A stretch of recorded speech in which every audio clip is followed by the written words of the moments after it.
కోల్కతాలో trainee doctor ఉదంతంపై దేశవ్యాప్తంగా ఎంతో మంది నిరసన తెలిపారు.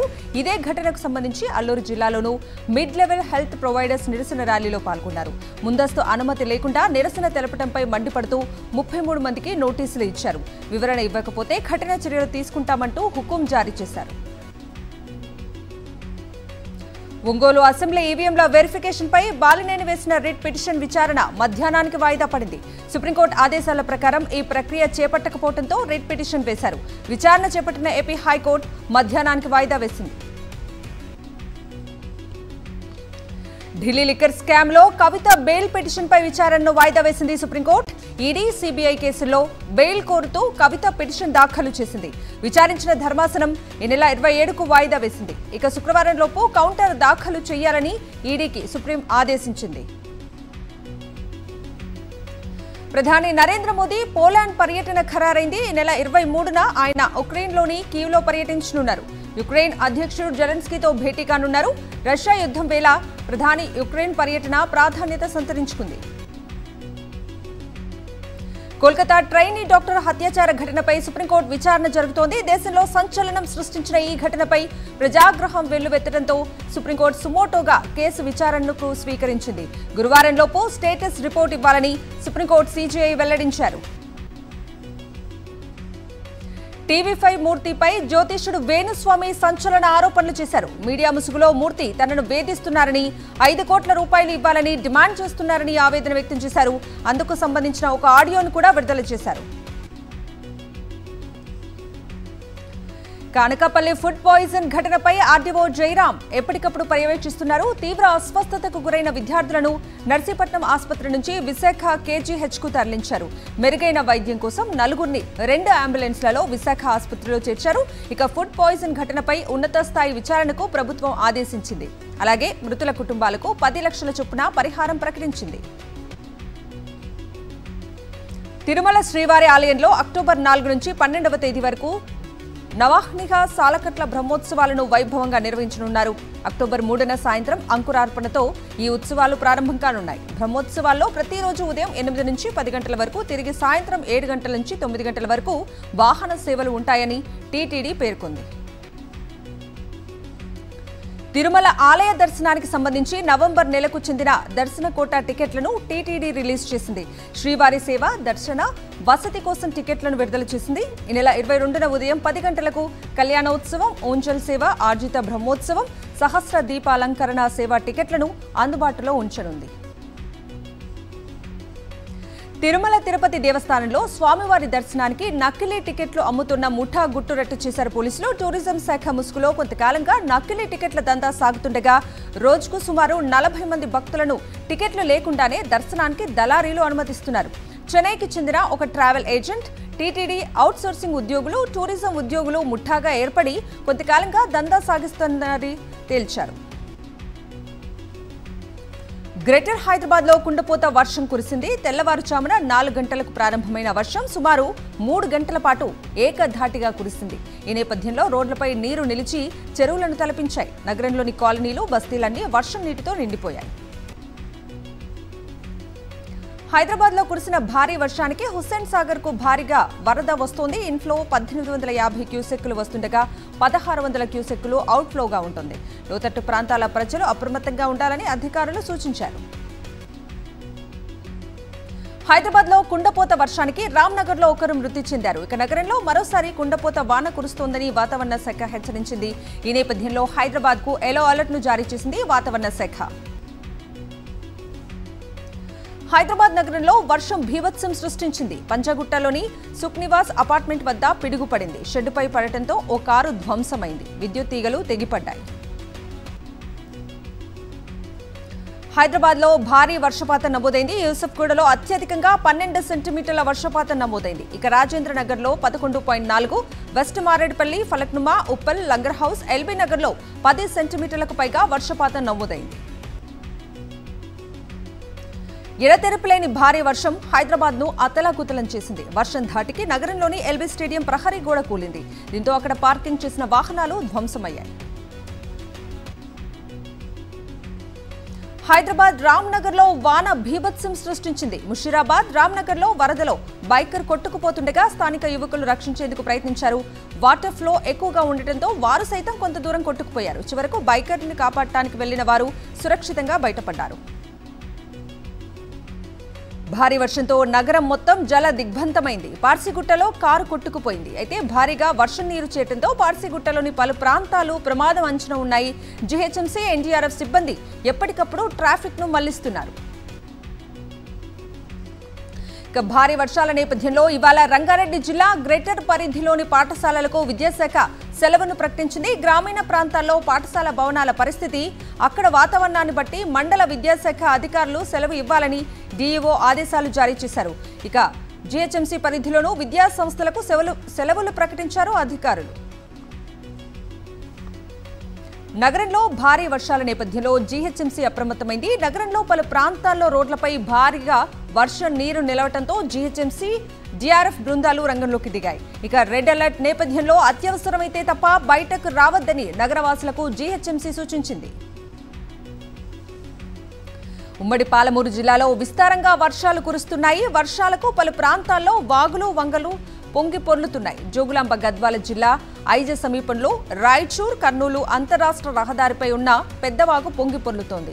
సిటీపాడు గ్రామ శివారులోని పోలోను వాగు పొంగి పొర్లుతుండటంతో చుట్టుపక్కల గ్రామాలకు రాకపోకలు నిలిచిపోయాయి. మరో 3 రోజుల పాటు తెలంగాణలో భారీ వర్షాలు పడనున్నట్లు హైదరాబాద్ వాతావరణ శాఖ ప్రకటించింది. ఉరుములు మెరుపులతో కూడిన భారీ వర్షాలు పడనున్నట్లు అధికారులు తెలిపారు. ఖమ్మం, ఆదిలాబాద్, కరీంనగర్, వరంగల్ జిల్లాలకు ఎల్లో అలర్ట్ ను ప్రకటించింది వాతావరణ శాఖ. శ్రీశైలం జలాశయానికి వరద కొనసాగుతోంది. ఎగువన కురుస్తున్న వర్షాలతో శ్రీశైలానికి భారీగా వరద వస్తోంది. ఈ నేపథ్యంలో ఇన్ఫ్లో 69,000 క్యూసెక్కుల వస్తుండగా 37,328 క్యూసెక్కుల నీరును అవుట్ఫ్లోగా పంపిస్తున్నారు. నాగార్జునసాగర్ ప్రాజెక్టుకు వరద కొనసాగుతోంది. భారీ వర్షాలతో నాగార్జునసాగర్ జలాశయానికి 45,304 క్యూసెక్ల నీరు ఇన్ఫ్లోగా వస్తుండగా అవుట్ఫ్లో కూడా అదే స్థాయిలో ఉంది. ఇక పూర్తి స్థాయి నీటి మట్టం 590 అడుగులు ఉండగా ప్రస్తుతం 589.7 అడుగులకు జలాశయంలో నీరు చేరింది.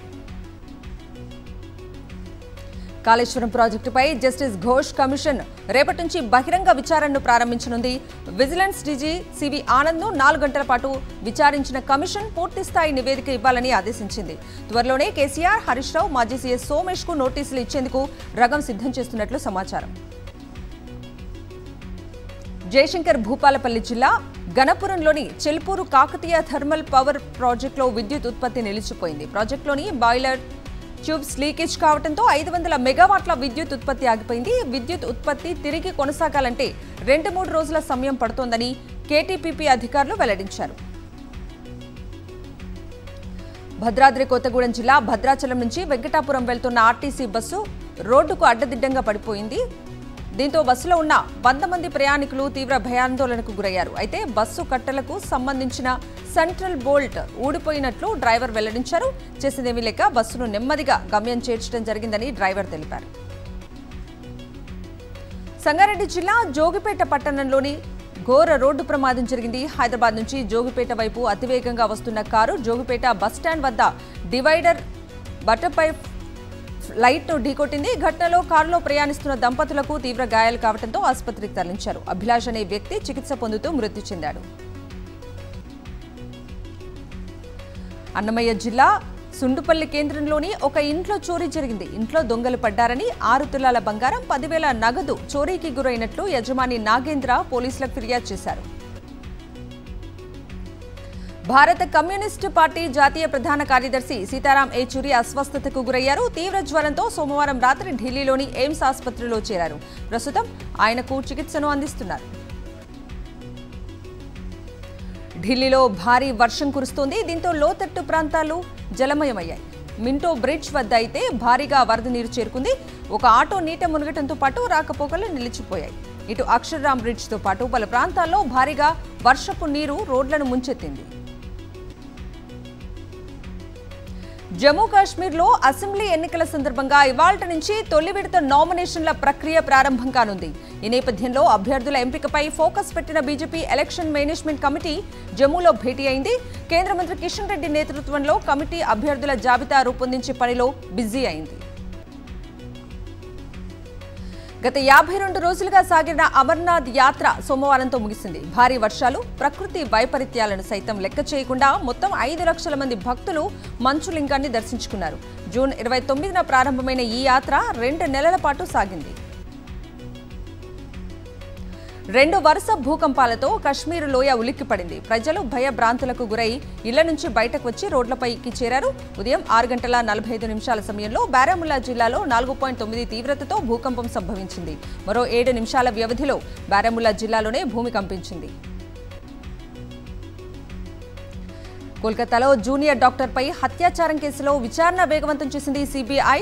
నిందితుడు సంజయ్ రాయ్కు లైట్ డిటెక్టర్ టెస్ట్ నిర్వహించేందుకు కోర్టు అనుమతి తీసుకుంది.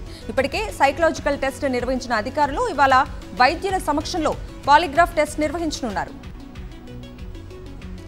జమ్మూ కాశ్మీర్లో మరోసారి ఉగ్రవాదులు రెచ్చిపోయారు. ఉదంపూర్ జిల్లా బసంత్గఢ్ ప్రాంతంలో సిఆర్పీఎఫ్ కాన్వాయ్పై దాడి చేశారు. ఈ దాడిలో 187వ బెటాలియన్కు చెందిన ఇన్స్పెక్టర్ కుల్దీప్ సింగ్ ప్రాణాలు కోల్పోయాడు. మరికొంతమంది జవాన్లు తీవ్రంగా గాయపడ్డారు. మంకీపాక్స్ పై రాష్ట్రాలకు కేంద్రం అప్రమత్తం చేసింది. అన్ని ఎయిర్పోర్ట్లను అలర్ట్ చేసింది. బంగ్లా, పాక్ సరిహద్దులోని ఎయిర్పోర్టుల్లో కూడా అప్రమత్తం చేసింది. నోడల్ సెంటర్లు గుర్తించాలని రాష్ట్రాలకు సూచించింది. అత్యవసర పరిస్థితుల్లో సిద్ధంగా ఉండాలని అలర్ట్ చేసింది.